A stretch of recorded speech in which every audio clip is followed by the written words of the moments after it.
My name's Dave Myers. I'm Extension Agent over in Anne Arundel County. Of course, I see a lot of familiar faces. And I just want to share with you some update on pesticide from MDA, a little update from them, and then share a little bit about herbicides and my thoughts on weed control. Help maybe to add to what Dwayne was talking about this morning. Have you seen the clicker? Huh? The clicker's missing. I don't. Well, see if you can hunt her down. It'll be a little easier. Let's see. And anyway, over the years I was hired 26 years ago with Extension. And we've actually, on Southern Maryland, we were trying to phase out the tobacco producers. There was 1,200 tobacco farmers, 96% of them took the buyout, and we looked at alternative crops to fill the void. And so it's been really exciting to have a fruit team. Myself, Ben Beal, Herb Reed, Joe Fiola, and Chris Walsh. And of course, Chris is retired now too. And there's some peaches there, Upper Marlboro, planted those in 1999. Then we had a vineyard team, had a lot of fun with grapes. We trialed over 37 different varieties, mainly vinifera grapes, and helped spawn the industry a little bit. I got into some high density apple production, mainly fire blight. That was a Geneva rootstock study there years ago over there. That was pretty exciting. And we got into blueberries, so we've pretty much grown a little bit of everything over there. And there's been picking some beach plums. I don't know if anyone's ever fooled with them. They're pretty easy to grow. And started meadow orcharding, and that was kind of interesting. That was the idea of mixing fruit for some of these small growers and playing around with some different things. And that's actually a heart nut, a Japanese walnut there in the front. But we tried a bunch of different fruits and kind of looking at the idea of reducing maybe a little more, changing the protocol a little bit, not necessarily organic. I'm never going to give up my herbicides, so I'll never fit that mold. I don't like to hoe that much. I'd rather spray. And but I will, and I like fertilizers too. But I will adopt things that the organic growers do from time to time when they kind of fit my model. And we got into hops. We had the first research hops planting for the University of Maryland over there in 2012, I believe it was. Oh no, 2013. There we are planting the hops. And then by 2015, we showed we could grow hops in Maryland, and so I thought that was kind of interesting. Currently, what I'm doing is I've got involved with urban farmers. So I'm kind of thinking about, I see Anne Arundel County, my home county, developing too fast. Look out, over here on the shore, it's coming. It won't be long. They'll develop it out too. And what happens is you end up with a lot of little pockets where agriculture could still exist.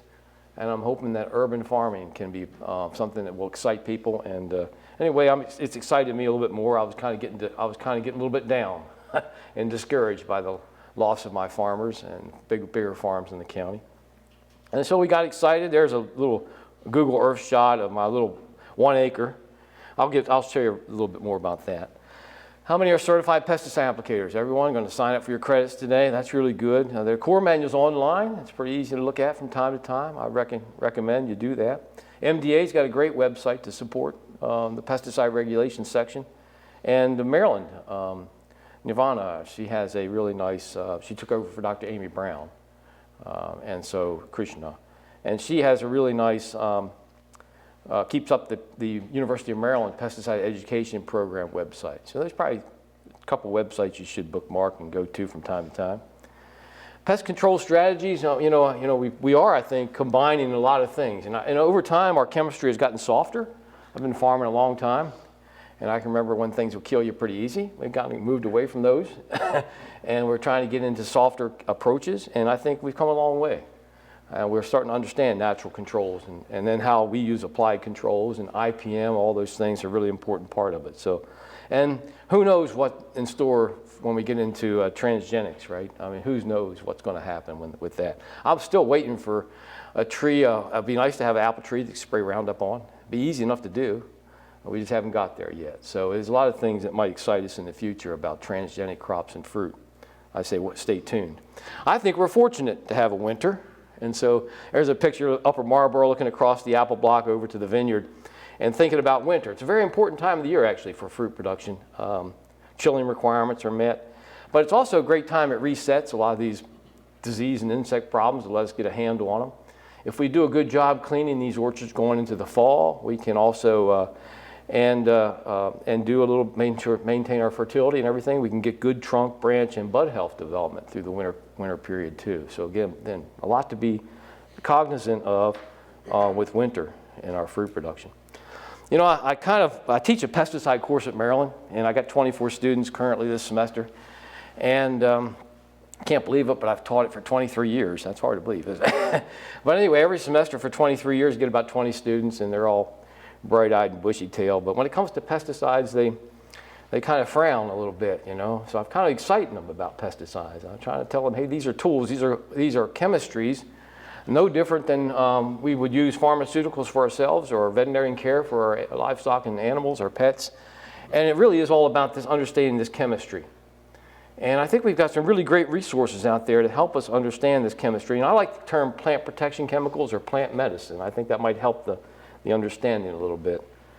Of course, we got these resistant action committees. It's always, I think it's a neat place to start to look at understanding some of these families and the different chemicals that reside in those families. Actually, I tell my students it really is organic chemistry. If you look at it, it's all carbon chain and carbon ring structures, which means it's part of an organic system's life process is what we're trying to alter, right, to our advantage. And so there's fungicides, and there's the same thing for herbicides. There's the thing, they're not countries. Iraq is Insect Resistant Action Committee. So again, it's nice to delve into there a little bit. We can go back a little bit and look at where we came in a history of the use of, we started out with botanicals, right? That's where they typically started.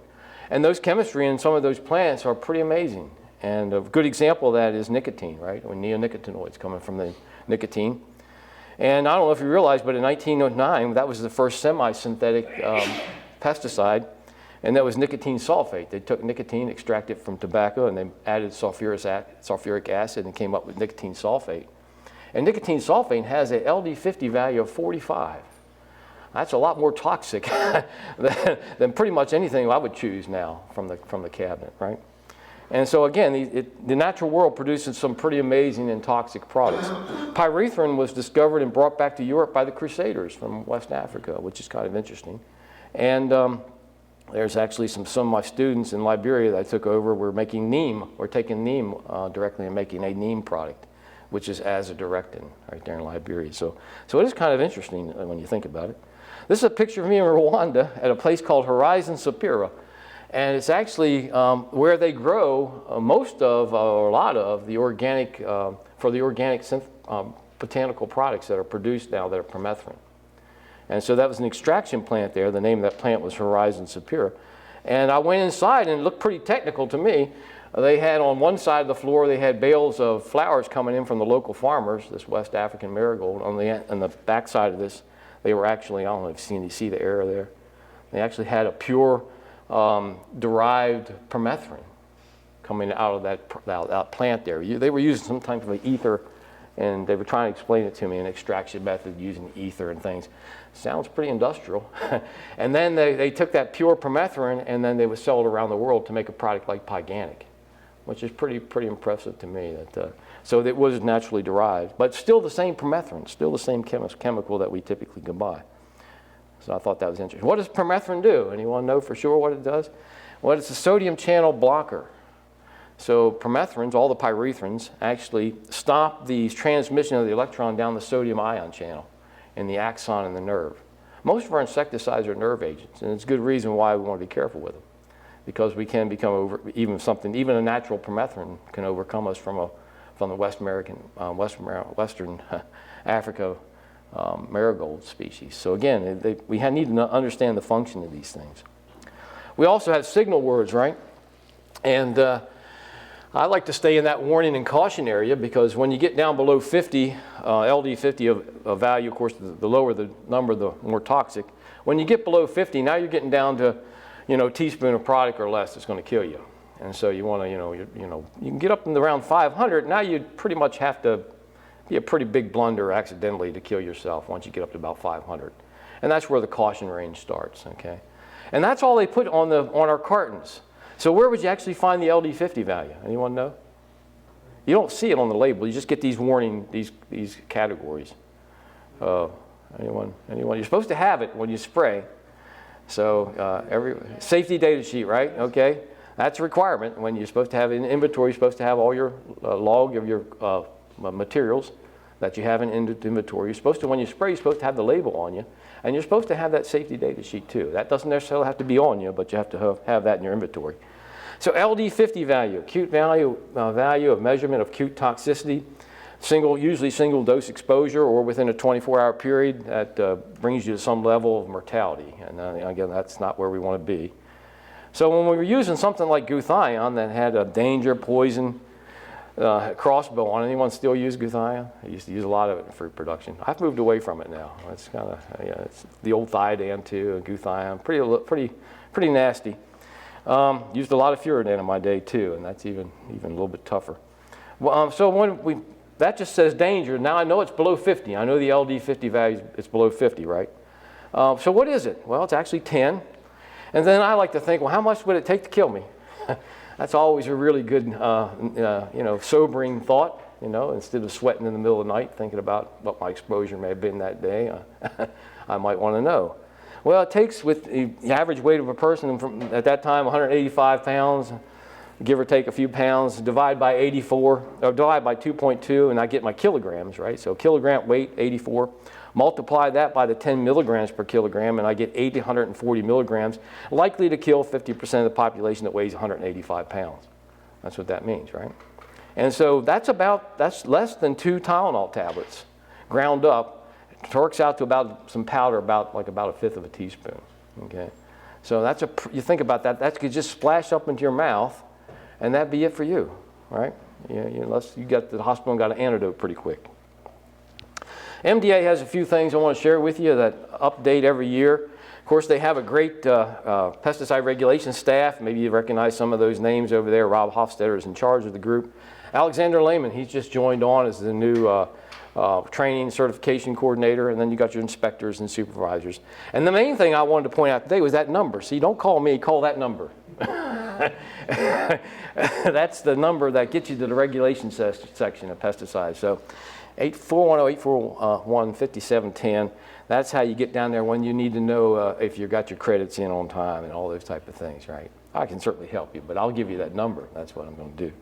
The inspectors there, maybe you've had an inspection on your farm. Anyone been inspected by your inspectors from MDA? Yeah, so we get inspections, and some of us get them more regular than others. Maybe we live too close to MDA or something like that. But if you happen to live far enough away, maybe you don't get inspected as often. But we get picked on sometimes around MDA's headquarters.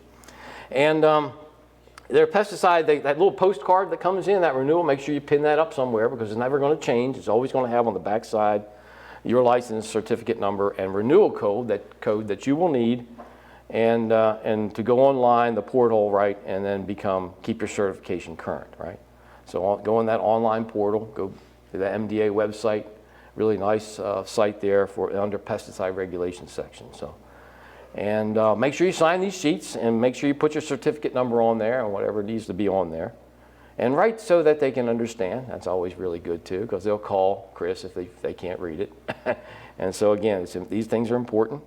Endangered species. The Fish and Wildlife Service just sued EPA a couple years ago, and finally, out of the lawsuit, it's pretty bad when federal agencies sue each other, but yeah, absolutely, yeah. They said that they were not. You gotta love it, yeah.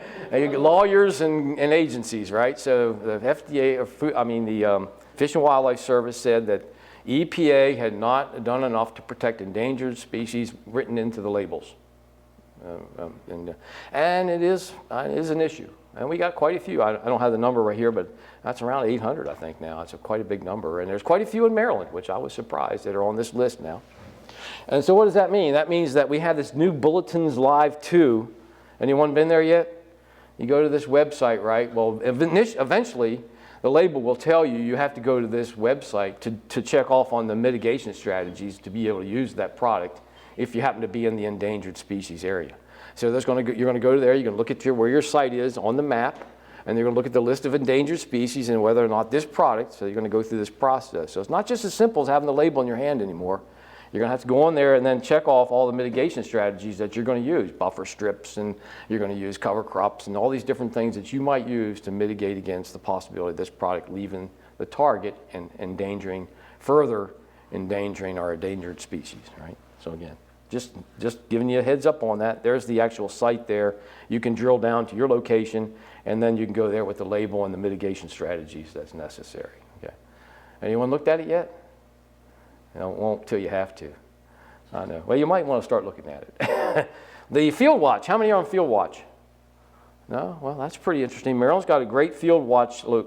It's through MDA, and that you might want to go up and sign up for if you want to protect, especially vegetable and fruit crops from drift moving onto your site. So most of our commercial applicators will be paying attention to these Field Watch sites. And if they see a vineyard or an orchard or a tomato block or what have you nearby, they're going to be a little more cautious about it. So again, that's something they're going to be a little bit more on their toes. Records. Keep them for 2 years. Don't forget that. How many are seeing spotted lanternfly? Yeah, so it's showing up, isn't it? And that's really interesting. That's a new thing for us. We're kind of worried, especially our vineyard growers are worried. When you're establishing young fruit trees, I'd be a little bit worried too. So if you got them, if you're thinking about planting, new planting, and you got the spotted lanternfly, you're going to want to protect those trees a little bit. I think we're going beyond the reporting stage now. I think there's so many sightings now that MDA doesn't need you to report it much anymore. But you might want to share it with your extension office and with your neighbors and let people know. I know a lot of people are anxious about it.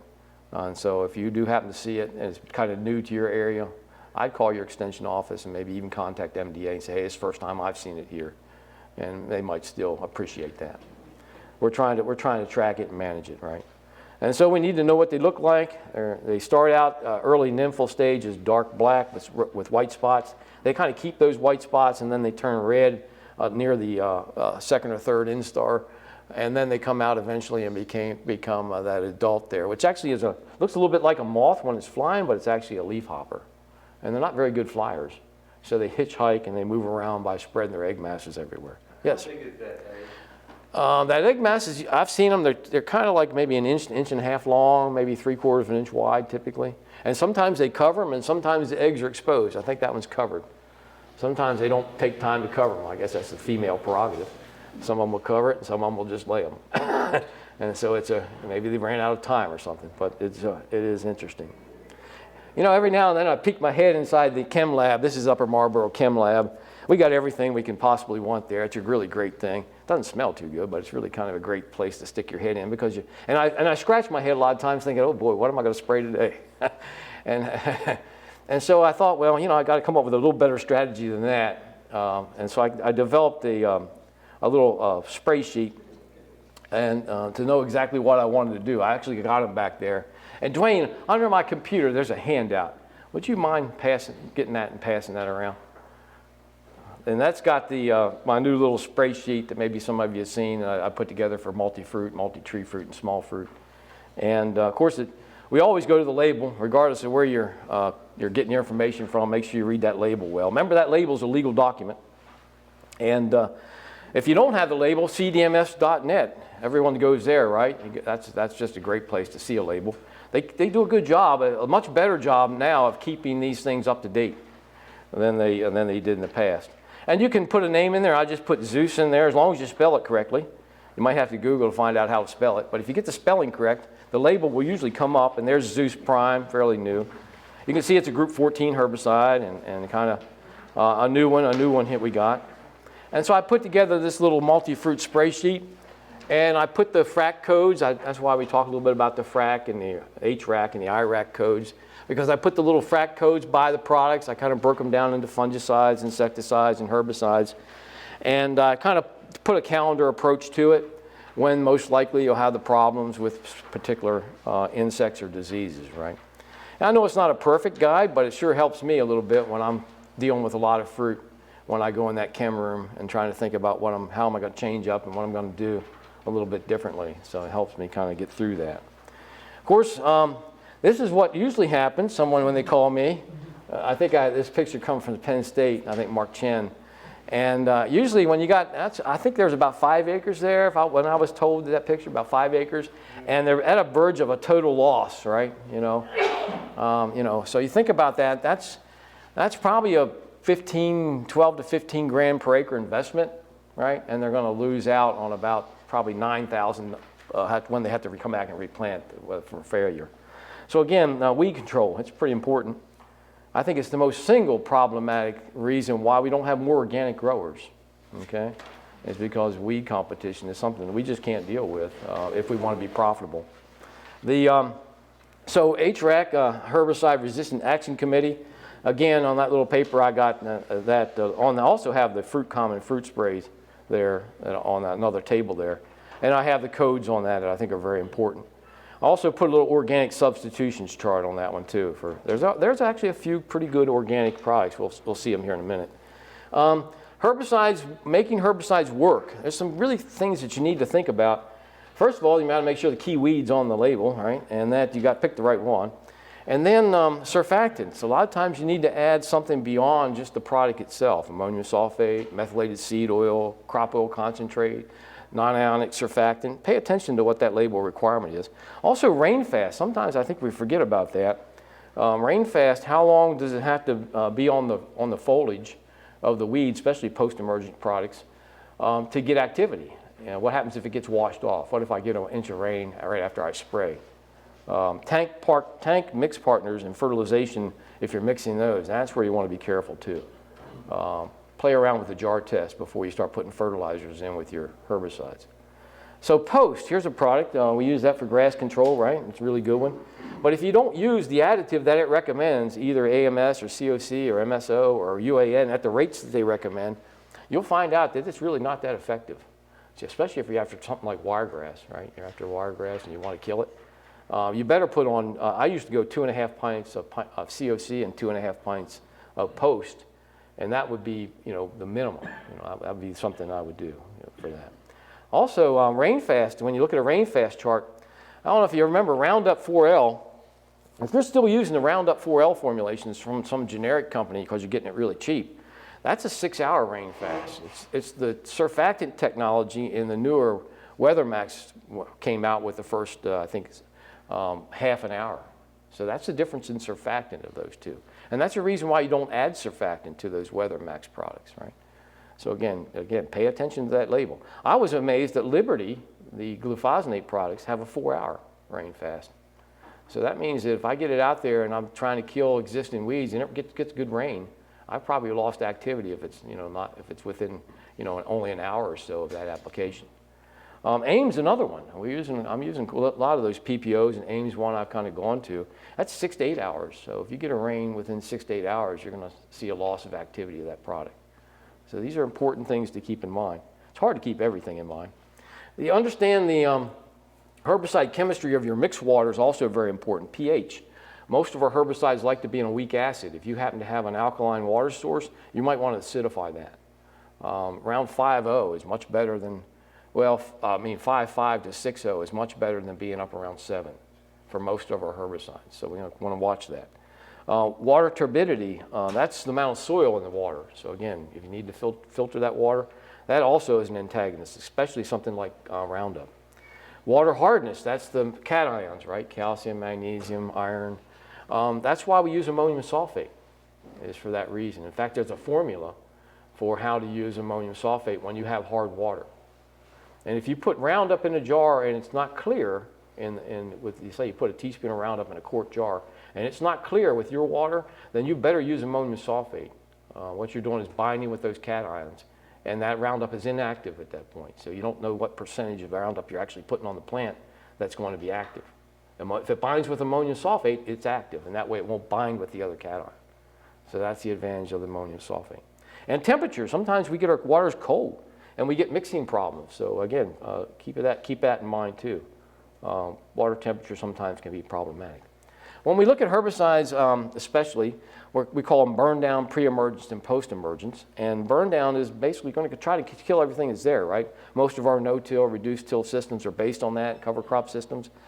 Pre-emergence means we want to put a soil barrier of herbicide that allows us, hopefully, 6 to 8 weeks of, as these weeds are germinating, we can get them. We've got them in that germination zone. And so sometimes we don't get the pre-emergence in the germination zone if we don't get water, right?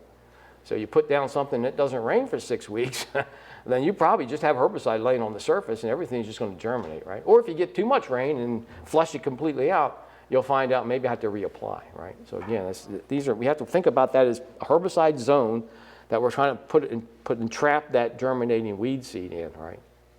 So, and then post-emergence, those are products that we need to use when the weeds are small. It's better if they're only 3 to 4 inches tall. As they get taller, the chances of being successful will become dramatically less, right, with our post-emergent products. And then I put together this one here. It's in your on that little handout I gave you. And this is pretty much the fruit list. It's probably missing a couple, but it's pretty much our fruit products. It's nice to have one sheet that kind of has most of the products on it. And what I've put in there are some interesting things for you that might help you. First, I put burn down products up top, pre-emergence, and then some that are both pre and post, kind of going down, and then all post products at the bottom, right? All post products have no soil activity. All your burn down products have no soil activity, right? And I've moved away from gramoxin and moved more towards Rely, because gramoxin, if you look at, I put some other information there, very important components that are on the safety data sheet that are not on the label, and that's the coefficient of carbon, the KOC, and also the water solubility, how water soluble the product is, and the soil half-life, how long does it degrade? I like to know how long a product remains in the soil. I'm only looking with my pre-emergence products, I don't need any more than 90 days. And so most of the time, 60 would be plenty. So again, it's nice to know that I'm not building up some of these products that can kind of hang on for a year or two, like a Stinger product. Also, what's really interesting is coefficient of carbon means how likely it is to move once it's in the soil. And when you see gramoxin there at 1 million, that's off the chart. What that means is that is not going to move at all. And it's so tightly bound that it's going to take 1,000 days for it to break down because it's so tightly held to the organic matter, right? But it won't be of any consequence to anything beyond that. It won't move beyond that soil unless the soil washes. And then Roundup, on the other hand, breaks down relatively quickly, 47 days half-life. And then it has a high coefficient of carbon. It's also tightly bound. It has a high water solubility, but the coefficient of carbon overrides that, and so it's tightly bound. We typically don't see Roundup move unless it moves with the soil or we spray it right in the water. And Rely is even better because it's highly water soluble. It doesn't have the ability to bind. However, it's gone in 7 days. Microbial broke down very rapidly.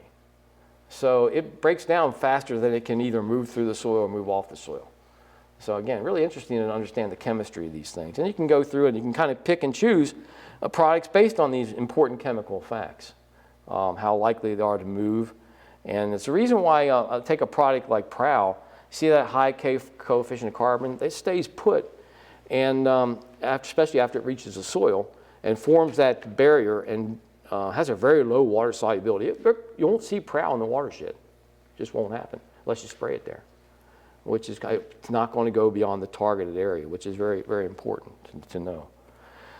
So gramoxin, our chemical disc, a good product. It's becoming more restrictive for us, especially if we do hand spray applications of gramoxin. We can't do that anymore. We do have to have training for that. Everyone's trained that's still using that, I hope, and they get your little certificate. Still a nice product. It does a nice job of burning down those winter annuals, kind of setting the stage with your pre-emergence products included. Rely is one that I'm kind of going to now. There's been some issues with Rely and trunk absorption and maybe some more damage. Brad Maychek talked about that before, I know here. And but I think if you either paint heavily your trunks with latex or wrap them, you can avoid that issue. So I would recommend that, going back to the old painting method with latex. Anybody still do that? I'm a strong proponent of it. So if you're not doing that and you're spraying some of these, especially burn down products like Roundup or Rely around your tree trunks, put that thick layer of latex on there, and that'll help quite a bit, I'm sure. I've got colleagues that agree with me too. We don't have any research for that, but I think it's better than anecdotal, because I've never killed a tree yet from it, and I really put it on heavy, real thick layer of latex. And yes? Use paintbrush or spray? Paintbrush. I paint it on. I know it's slow and laborious, but you get some kids to get out there and tell them it's fun and to paint those trees. Also, you can wrap them too. Wraps are pretty good, I think, to protect them. Maybe both. And I'll put little notes on that chart. I think on that little chart there, I think I got notes on there what I recommend. Sometimes paint and wrap. And so again, sometimes it's hooded sprayer, right? Just to make sure you're not getting that product up into your tree canopy. And Rely has much It's not as, it has a lower dermal LD50 than oral, which is kind of interesting, which you don't want to get it on your skin. It's actually more dangerous on your skin than it is if you ingested it, which is very strange. So again, that's kind of interesting. It's still got a fairly high LD50 value, so it's, you know, it's still a fairly safe product. I think it's interesting that it's gone in 7 days in the soil. I think that's very important. Of course, we got our Roundup products. Again, these are our burn down products. Again, avoid trunk, fruit, branch, bud contact. Shielded spray, I recommend still shielding with Gramoxin, with Roundup. On around young trees, especially. You might get away with it around older trees. Did everyone see the final ruling that EPA made? Yes. What did they say? They came out and said, you never saw this report in any newspaper or any press report. I never saw it, only just come out by EPA. The EPA rules that the herbicide glyphosate Roundup is not a carcinogen, reaffirms no risk to public health. I never saw that stated in the Sun papers or the Washington Post or anywhere. Have you? No. And EPA, and what really amazes me, it says reaffirms. They never, ever had any reason to believe that it was a carcinogen, and they basically are saying we never, even now, think that it's in your likelihood that this is a carcinogen, right? So again, some things never make the news, right? Just what lawyers want. Right? No, it doesn't fit the profile. But for those that want to do organic, there are some pretty good organic burn downs. We really don't have any good pre-emergence probably. Anyone ever use gluten cornmeal? No, not going to do what Surfland does, right? No. So I would say, but you could invest in burn down products. Some of these burn down products are really, really easy to, with 2 applications on very young weeds that are just emerging, you'll make it look like Gramoxin with 2 back-to-back applications, right? But that's expensive. Avenger, if you're going to spray, of course, we're only talking about under the tree, but if you're going to spray an acre with Avenger, 1 application is $400. Okay, so again, you're talking about detailed spraying, I think, with these products to make it work. You have to be careful. Avengers, all these are typically some type of acid, or in the case of Avenger, it's a limonene citrus extract. It has a terpene, I think, and it will rupture the plant cell. Axe is pelargonic acid, and I think one of the burnout might be acetic acid. And so these acids, if you get them in your eye, they can require you to have cornea transplant. So once you get acetic acid above 12% in a product, and you happen to get that raw product in your eye and don't get it flushed out quick enough, you could severely damage your cornea to the point it's time for a new lens transplant. So again, these are things to think about, right? Even with organic product that's OMRI approved, that we want to practice our personal protective equipment at all times. Devronol, safe for all fruits. Kind of my go-to product when I'm establishing fruit. I like it because it has a really long, it's even labeled for hops. So it's when my new planting, it was really easy to go out and kind of catch everything at one time. So just an example here of using Devronol. We're putting blueberries in, and there's planting day, and there's, I think, Joe Fiola there on the one side with the hat, and the crew, the farm crew, Donnie and Ronald there standing, you can see. We're getting these blueberries in, got them healed up nice, and I put Devronol over them. So once we got them in, I just went down and hit with Devronol. Because it was tilled, there was no other weeds there. And you can see the Devronol did a pretty nice job. This is 2 weeks later. Now, what's really interesting, see these 2 rows over here? I'm going to show you a close-up of them. There's 2 rows we didn't plant. So this is just to show you how that one little application of Devronol, look at the difference, right? Coming back. Now that's pretty sobering, isn't it? That's what this would have looked like up here in that row that you just saw, that previous row would have looked just like that. The only difference is a little bit of Devronol, right? And then you're ready then to go ahead and put your mulch on top, right? And now you're set, right? So again, that makes life a lot easier, I think. There's no doubt in my mind.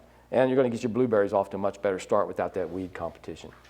So that was mainly crabgrass and goosegrass and, those summer grasses, the foxtails and things that popped up. And that's what Devronol is pretty good at. I like Devronol because it can be used safely around most fruit. It has, I think it has one of the shortest, I have to look, it's different for all fruit, but it has one of the shortest pre-harvest intervals too. So we can kind of use it all summer long, pretty close to harvest time on most of our fruit. Curb is in that same chemical family, the coracinamides. Actually, Devronol is it's in the same family as Dual, for those of you know that understand Dual. And I like Devronol, but it's kind of like a weak Dual. It's not going to get you in trouble. Dual might, but this one won't. It's safe around tomatoes and a lot of other things. We've been using it for a long time. Here's another couple others that are really important. Of course, they say we can't get surfland, right, guys? Really, it's not even being made. So we're down to Prowl. We also could use Treflan. These are the dinitroamylins. They're really good grass and small-seeded broadleaves. They still do a pretty good job on those. And they give you, they'll sit in the soil and give you a good 6 weeks of preventative. And so again, some of our pasture growers are using Prowl and pasture now for crabgrass emergence, and they're doing 2 back-to-back treatments, one early and one a little bit later. Gives them full season control. So again, we could probably do something like that we do have a long Prowl 60-day to PHI, whereas good old Surfland was 0, which we kind of missed that. I forget what Treflan is, but I don't think it's 60. So I don't even know if you can still get Trillin or Treflan, so I haven't looked for a while, but they're in that same class of family. The Casaron, that's a good product. Diclobenol, especially if you have bare ground to start with, or you put it with a burn down and you can water it in. But it's always good when you're establishing fruit. I think Casaron is a good one to go to. It's a weed germination inhibitor, and it stops the growing points of those early emerging seedlings. So it's very, very effective.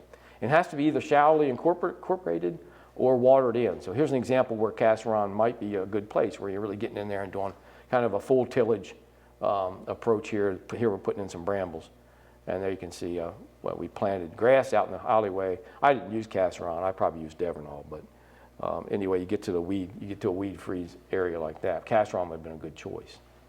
Carmex, the ureas and the substitute ureas and uracils are the Carmex, Diuron, and Synbar.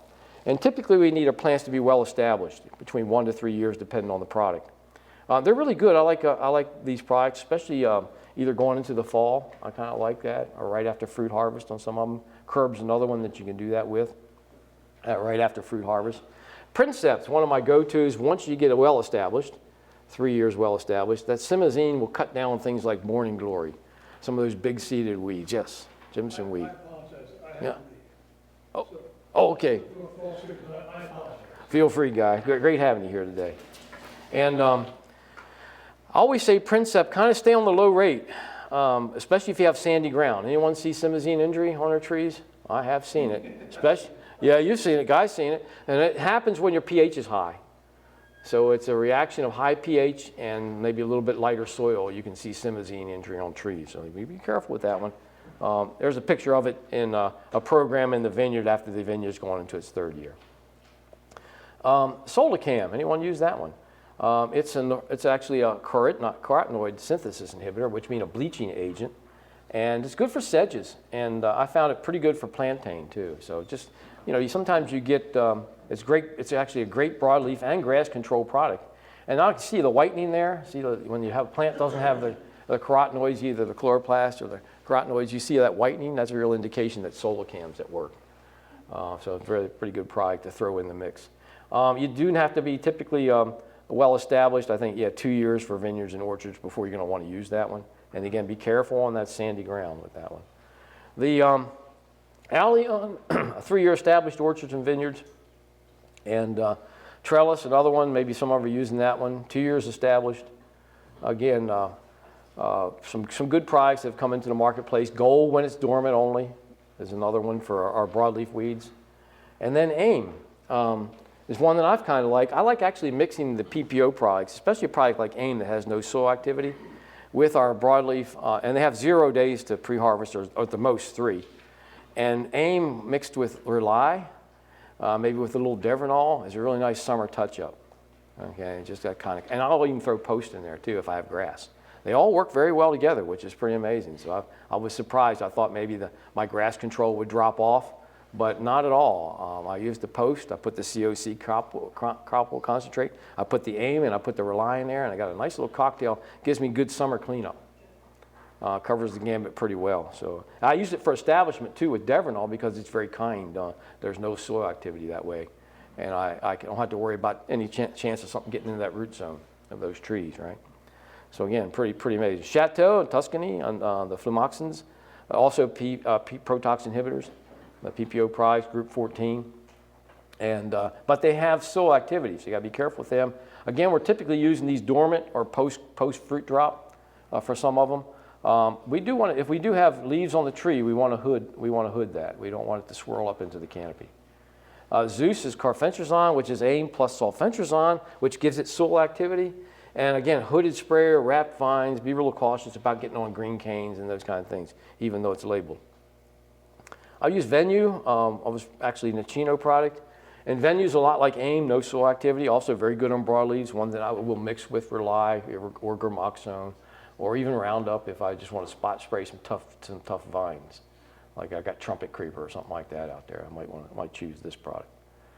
And Matrix, I really haven't fooled much with that. That's our only sulfonylurea that we have labeled for fruit. Maybe some of you have used it. The sulfonylureas are usually pretty good on the nutsedge.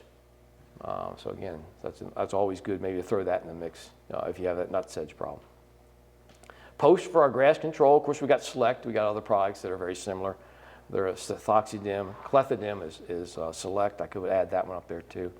We have a little bit interesting PHI depending on the crop. So it goes from 14 to 50 days depending on the crop. So we have to watch that label a little bit.